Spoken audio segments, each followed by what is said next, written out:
Bethan yn enw I, a fi yw un o'r cynhyrchwyr raglenni dyddiol fan hyn yn Dynoplis. Felly fel cynhyrchydd, fi sy'n gyfrifol am y cynnwys sydd yn y raglenni, am drefnu ac am gydlynu lot o'r eitemau chi'n gweld yma mas ar y sgrin y pen draw.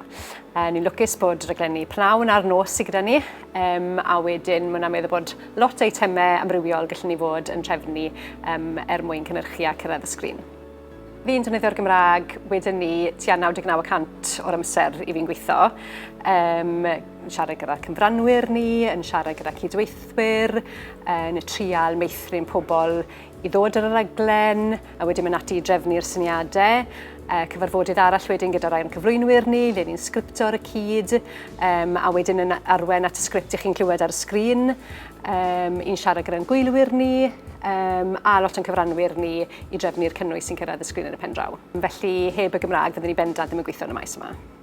Mae'n rili bwysig i fi weithio yng Nghymru, nid yn unig achos yng ngwreiddiau i, ond mi'n cymryd bwysig iawn ein bod ni'n gallu profi, ein bod ni'n gallu gwneud unrhyw beth yng Nghymru, mewn rhyw gwlad arall yn gallu gwneud, llawn cystal os nad yn well.